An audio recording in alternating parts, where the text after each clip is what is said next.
The Neo-Catechumenal Way is a missionary initiative in the Catholic Church. The Way began prior to 1962 as a community of gypsies and marginalised poor who gathered around Kiko Arguello, who had come to live among them with his Bible and guitar in the shanty town of Palomares Altos in Vallecas, Madrid. A young Spanish missionary named Carmen Hernandez heard about Kiko and this community, so she went to see for herself.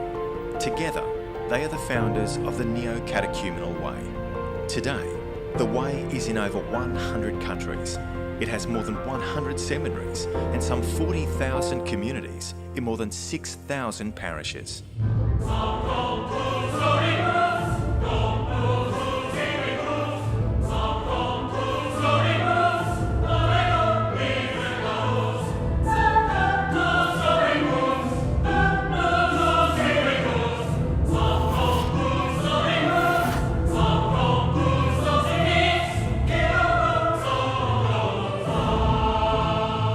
Kiko Arguello, the founder of the Catechumenal Way, had the idea that we should send people out 2 by 2, just like in Matthew's Gospel, without money, without haversack, without phone, without anything, and go out there in poverty, to go out as the little ones all around the world.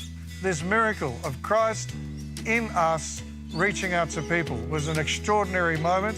I hope it helps you in your life, in your faith journey. So let us hear what we have to say.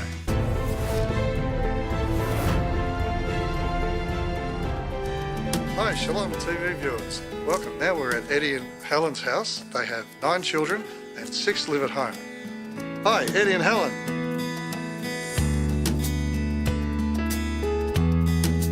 Eddie and Helen, thanks for welcoming to your house and welcome to Shalom World TV.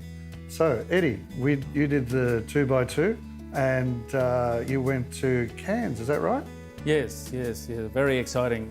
Very happy to drive from Sydney up to Cairns. You drove from Sydney to Cairns. How far is that? It's 3,000 kilometres. 3,000 kilometres. Yeah.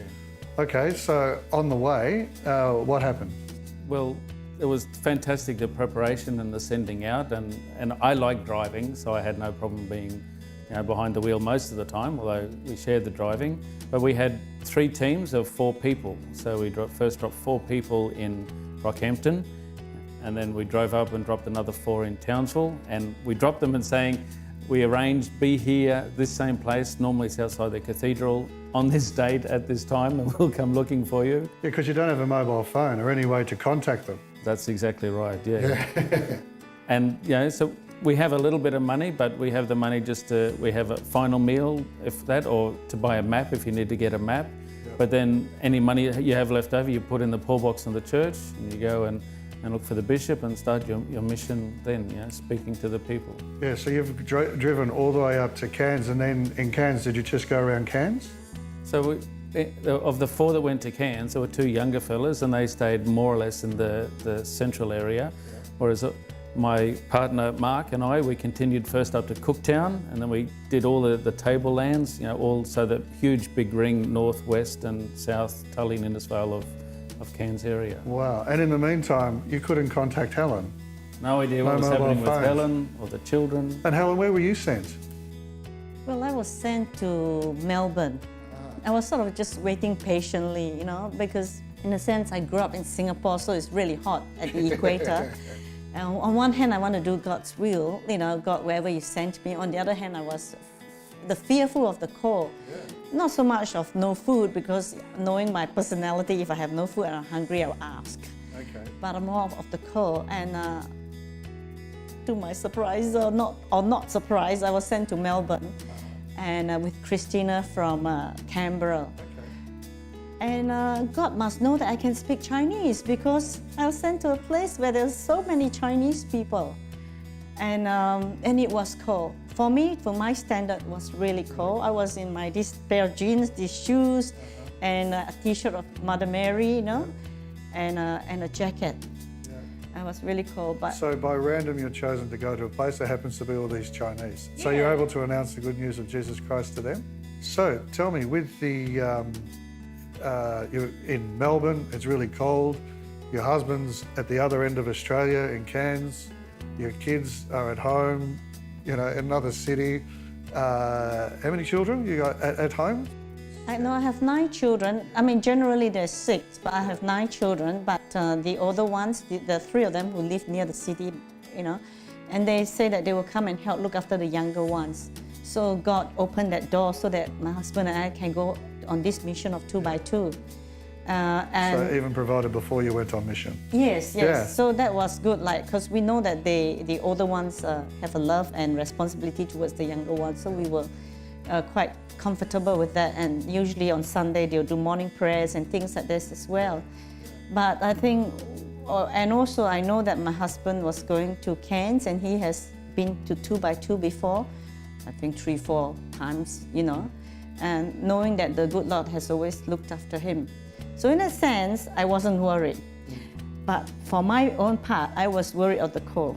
Yeah. I must say, it sounds selfish, but that's a reality that's sort of when eating it's to cold, me. yeah.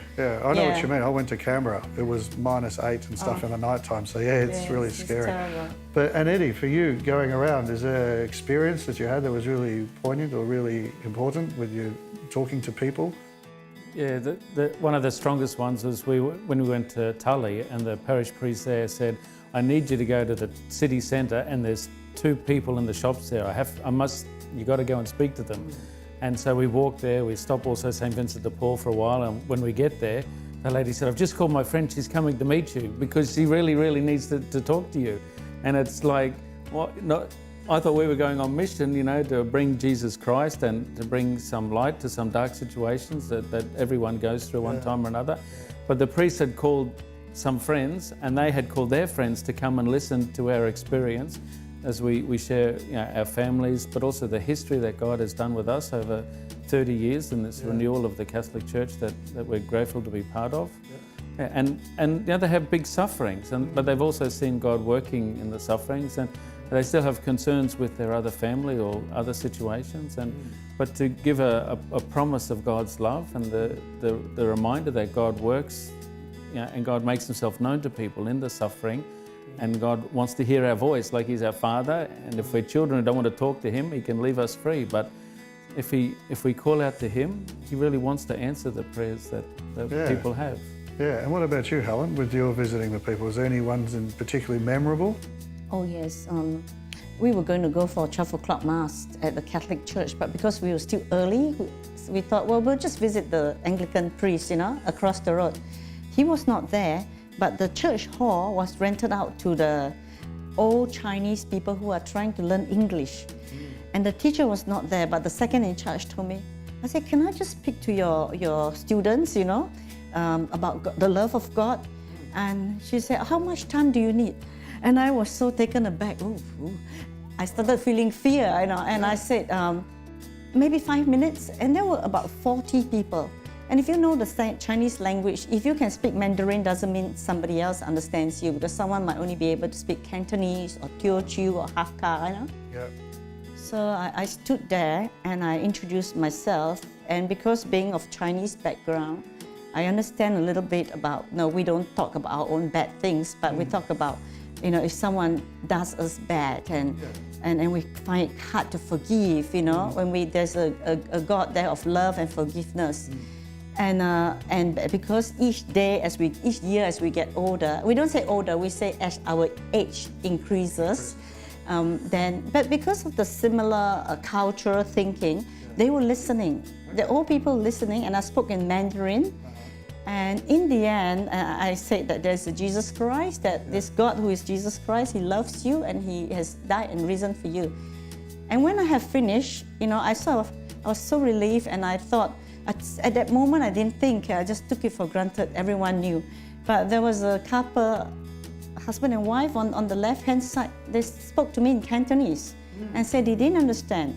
So I spoke in Cantonese, and my Cantonese is not so good. But to my surprise, it's like as if the Holy Spirit was just leading on.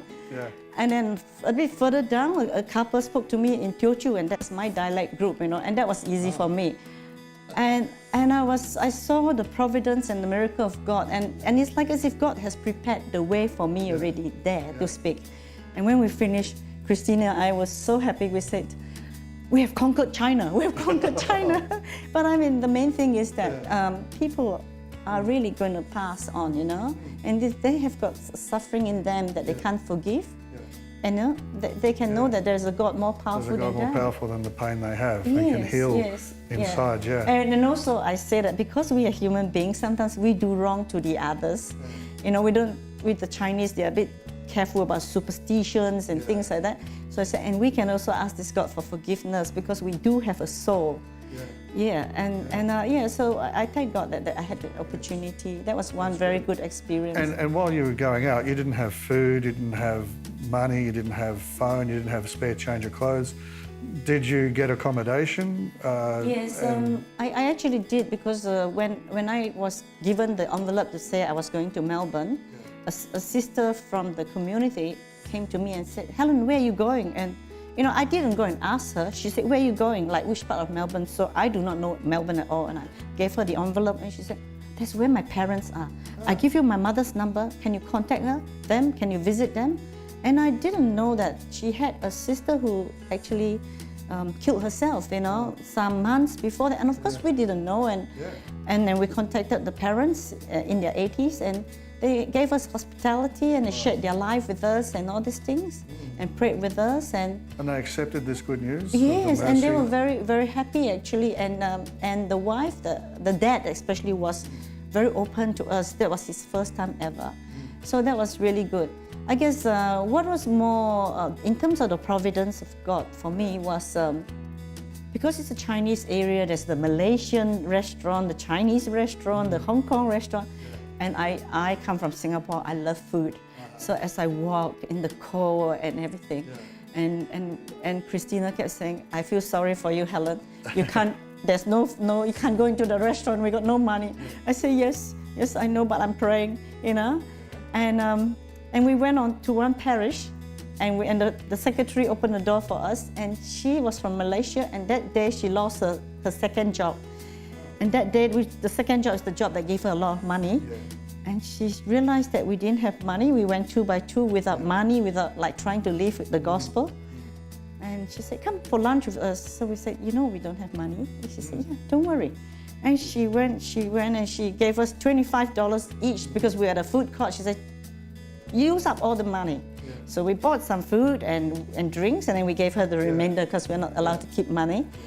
And I said to her, "Marilyn, you just lost your job, the job that you pay your rent, not rent, mortgage. How do you feel giving to us?" She said, "My mother gave us the faith, and my mother always teach us to give till it hurts."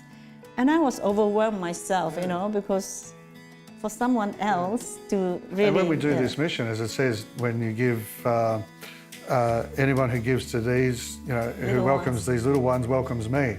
Yes, so, you know, she gets a reward in heaven like this. So, like this, she hasn't just fed you, Helen, but she's fed Christ.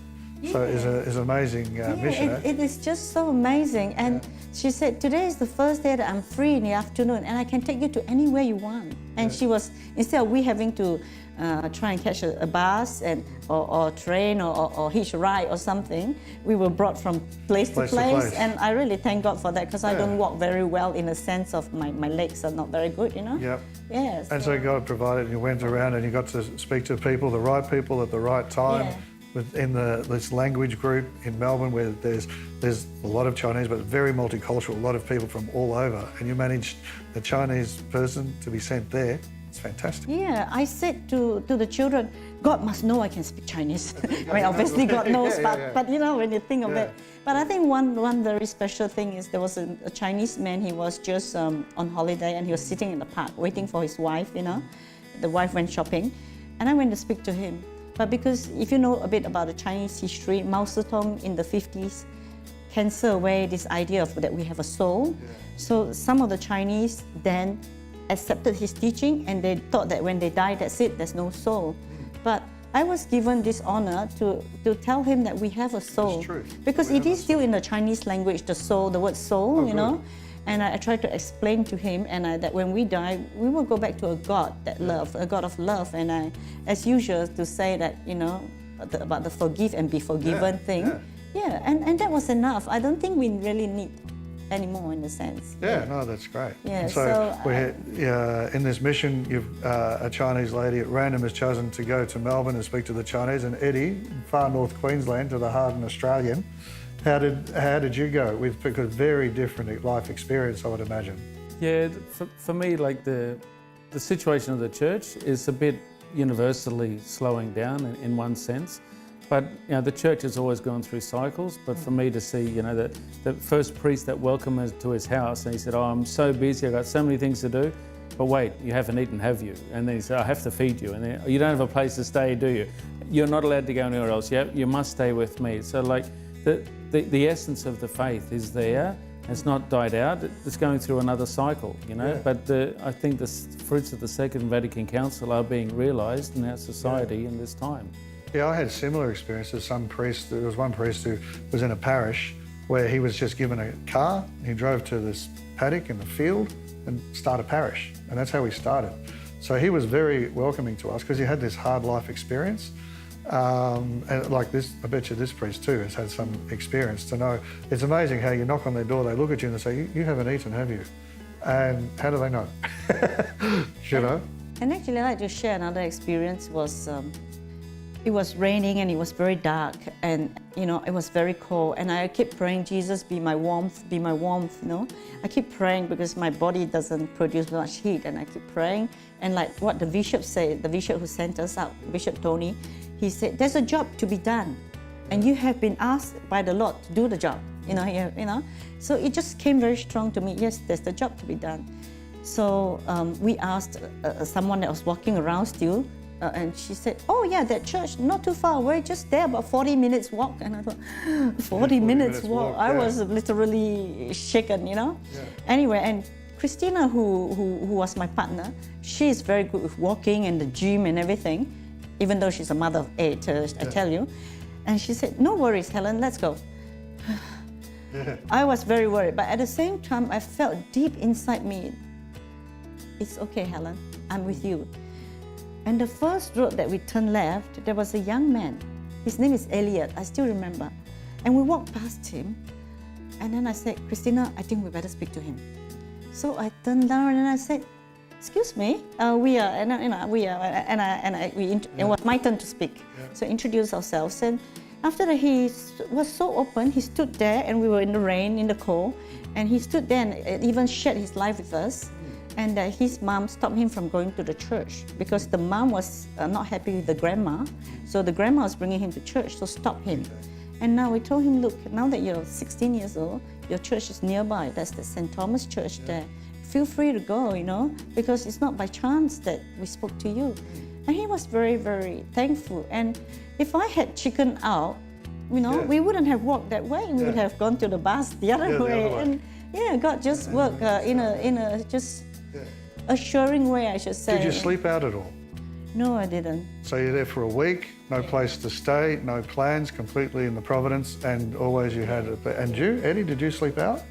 Well, with the bus, I must admit I slept in the back of the bus 2 nights, But 3 nights we stayed with different priests. Yeah. Yep. They were happy to have us. And when you came back,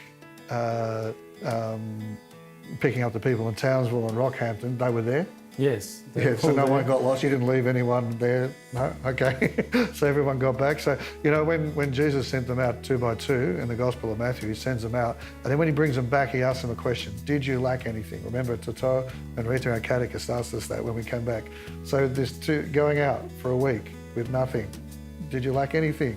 I lacked nothing. And you?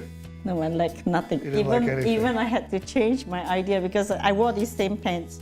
And every day in here in Brisbane, when I wear these pants, I put to wash every day. Yeah. But I couldn't put to wash every day over there. Only 4 or 5 days, and I'm still wearing the same pants, Yeah. But but you didn't lack anything.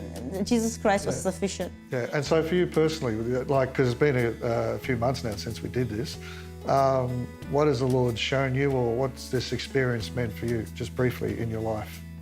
Well, I grew up a bit similar to my parents who have grown up through the war in Europe, but always doing a lot of work in the church, and not to think they're better than anyone, but there's, it's the word is, I think, piety. To just have such a great joy for being able to work for being called to work in the Lord's vineyard, you know. It brings its own joy and its own reward, and to be given the chance to go on mission, you know, because also I can be very bogged down with my day-to-day work and the day-to-day family life, you know, there's stresses everywhere. But when you go to do the Lord's work, the blessings of peace that stay with you is, you know. And I can fight a lot with Helen and get really cranky here and there, but, you know, just discover a deeper beauty, you know, in my lifelong partner when God calls us to do this work. Yeah, and for you, Helen? Don't be surprised. Well, for me, it was the idea of going out again, the possibility to go out again first was very good. But when we had my father-in-law here for his last days of life, and we thought maybe it wasn't God's will anymore, but God decided to take my father-in-law with him, and then we could come. So I said, definitely it's God's will. So it was clear. That's one thing. Like sometimes you can really see God's will clearly. And then the other thing was that as I was sharing with the people, you know, because sometimes when you share your own history and experience, at the same time Christ is also healing and also giving me enlightenment about my life. Yeah. And as I was sharing with this Taiwanese couple, and at that moment I just realized I could do a lot of suffering in my life. Because I was an Air Force officer, I went through very, very tough training and everything. We grew up very poor and, you know, many things. But I could not take the injustice done to me by my first officer in charge. I mean, I was an officer, but of course I had my captain and whatever else. I'm not saying anything bad about her as such, but that I was not able to love her for what she sort of treated me. And it was like, then that I realized much deeply that was my problem. I could not take an injustice. You know, I could take many sufferings, but not an injustice. Yeah, and that's what the catechist used to say. The samurai realized that the Jesuit priest could take injustice. Well, they could take suffering, but not injustice. And I thought, yeah, that means that, yeah, okay, Christ, I would like to be like you, then you got to give me the grace to take any other injustice that come along. You know, because I can also be the one to do an injustice to anyone, the husband, the children. Or so enlightens your history. Yeah. So, in a sense, also a healing on the history and awareness of my own weakness as well. Yeah. So that is a blessing in itself. Yeah, that's true. Very true. Yeah, you know, and yeah, so I'm really very thankful to God for this experience, thankful to the church, and thankful to my children for being able to sort of look after each other here. Well, well, we'll talk to them soon and see what they think of it from their side. Yeah. Okay. And I was so saying, oh God, how come none of my children volunteered to go? You know, they could have participated, but God, in His unusual ways, let the 12th man of the one that went up to Cairns come here for dinner on their last night. So my kids cooked a big dinner for them, and I didn't know about it. So they participated, I didn't know about it until someone showed me a photo, said, hey, you're the mother of these children. I said, yeah. And they fed them. Okay, they cooked all this dinner. So in a sense, I was happy. Yeah, good. Yeah, just being mother. So your kids were still involved? Yeah, that's just me being mother and thinking too much, Yeah.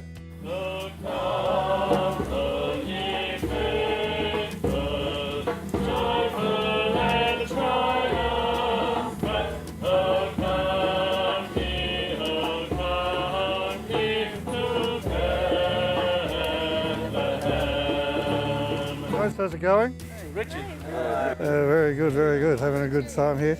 So, Deborah, tell me, your parents have gone once to one end of the country, with the others to the other end of the country. What was your impression of all this? Richard, I had no idea where they were going, and they didn't either until the last minute. And for us, like being here as the family, it was such a good opportunity to be with all my siblings. And, you know, all of us, and I could see all my siblings, they just stepped up into the roles so that we could all take care of each other. Yeah, it was awesome. Oh, good. Thank you. So, Isidoro, what about you? What was your impression of your parents going away? To be honest, I was a bit hesitant because they asked me, but without the food, money, and, you know, spare change of clothes, to go on such a journey, I found it a bit of a task. But it did help me to stay back and help around with the driving around of everyone and, you know, step up and add that extra pair of hands. And you, Clement, the youngest one, tell me, what was your impression of your parents going away like this? Well, for me, I was a bit scared because I didn't know where they were going, but I knew that we would look after each other because we were brought up, look after yourself and look after others as well. So I knew that no matter what happened, God was with us and with them. Hi guys, thanks for that wonderful song. Very musically talented family. And so in our mission that we've done, we have Eddie and Helen who've gone one end of the country to the other, and all you guys are left at home. But this is kind of a bit your mission too. You've participated in a certain way.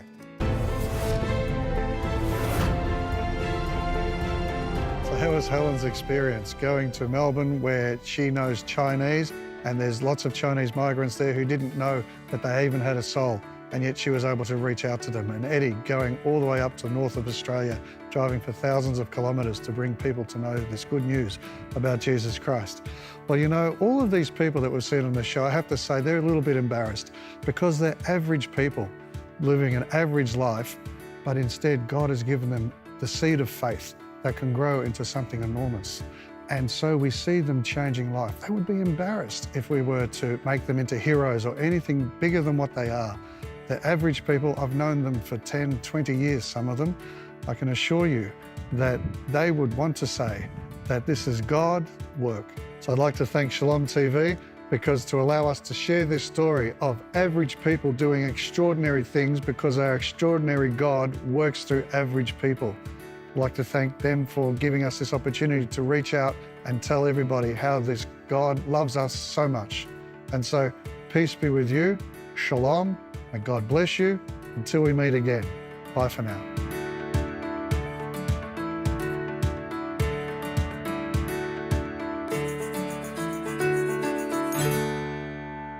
Shalom World brings to you the Catholic faith in all its different dimensions. It can be a faith to inspire you in your own living of your Catholic life in society. Shalom World offers you an opportunity of being enriched and strengthened in your family life. We live in a culture that needs to have a Catholic presence.